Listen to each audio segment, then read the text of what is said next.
Welcome to the reading of the 17th chapter of this amazing book, Your Faith is Your Fortune by Neville Goddard. My name is Nse and I'm going to be reading this along with you. So go ahead, grab yourself your cup of tea, coffee, water, get comfortable, and let's jump right in. Chapter 17, Prayer.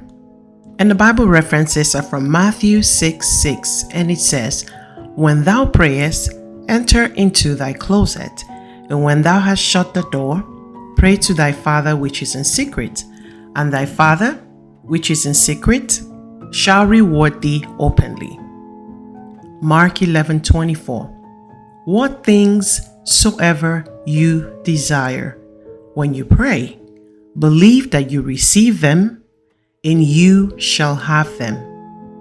Prayer is the most wonderful experience man can have. Unlike the daily murmurings of the vast majority of mankind in all lands who by their vain repetitions hope to gain the ear of God, prayer is the ecstasy of a spiritual wedding taking place in the deep, silent stillness of consciousness. Prayer is God's marriage ceremony. Just as a maid on her wedding day relinquishes the name of her family to assume the name of her husband, in like manner, one who prays must relinquish his present name or nature and assume the nature of that which he prays for. The Gospels have clearly instructed man as to the performance of this ceremony in the following manner.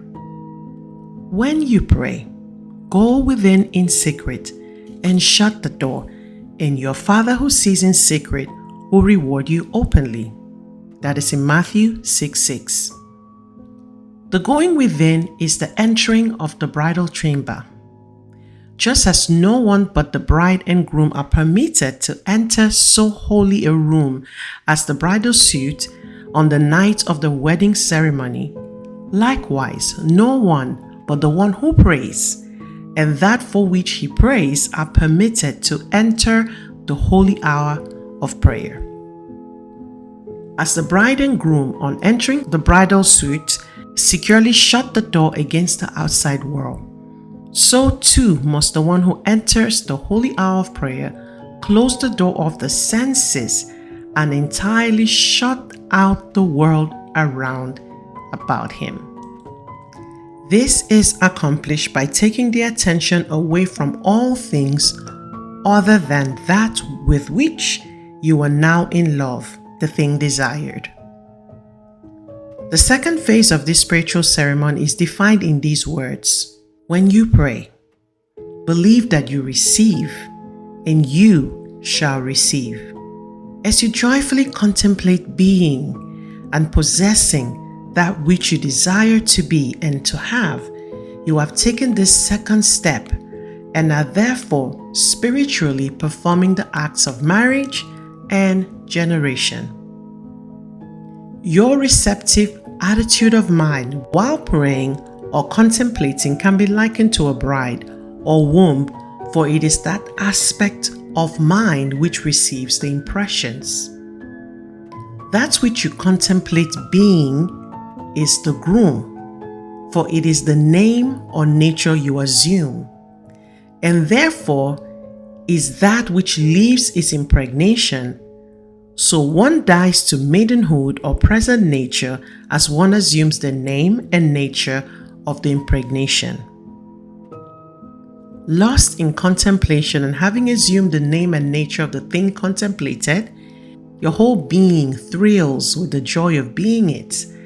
This thrill, which runs through your entire being as you appropriate the consciousness of your desire, is the proof that you are both married and impregnated. As you return from this silent meditation, the door is once more opened onto the world you left behind. But this time, you have returned as a pregnant bride. You enter the world a changed being, and although no one but you knows of this wonderful romance, the world will, in a very short while, See the signs of your pregnancy, for you will begin to express that which you in your hour of silence felt yourself to be. The mother of the world or bride of the Lord is purposely called Mary or water, for water loses its identity as it assumes the nature of that which it is mixed with. Likewise, Mary, the receptive attitude of mind, must lose its identity as it assumes the nature of the thing desired. Only as one is willing to give up his present limitations and identity can he become that which he desires to be. Prayer is the formula by which such divorces and marriages are accomplished.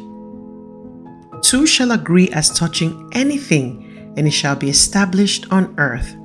Matthew 18:19. The two agreeing are you, the bride, and the thing desired, the groom.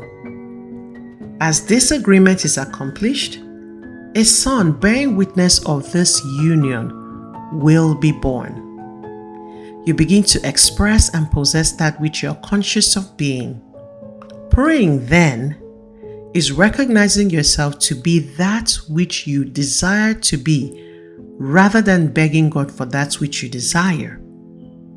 Millions of prayers are daily unanswered because man prays to a God who does not exist. Consciousness being God, one must seek in consciousness for the thing desired by assuming the consciousness of the quality desired. Only as one does this with his prayers will his prayers be answered. To be conscious of being poor while praying for riches is to be rewarded with that which you are conscious of being, namely poverty. Prayers to be successful must be claimed and appropriated. Assume the positive consciousness of the thing desired. With your desire defined, quietly go within and shut the door behind you. Lose yourself in your desire. Feel yourself to be one with it. Remain in this fixation until you have absorbed the life and name by claiming and feeling yourself to be and to have that which you desire. When you emerge from the hour of prayer, you must do so conscious of being and possessing that which you hitherto desired. Now this brings us to the end of the reading of the 17th chapter of this amazing book, Your Faith is Your Fortune. Is there anyone who you know is desiring to have prayers answered, or has been praying and wondering why their prayers have not been answered? Now this is an opportunity for you to share this reading and the rest of the readings in this book with the person. If you haven't already, what are you waiting for? Go ahead and hit the like button, subscribe to this channel, and share this content with anyone who you know is still looking for the answers to their prayers and how to turn their faith into fortune. Till we see again tomorrow, it's goodbye and God bless.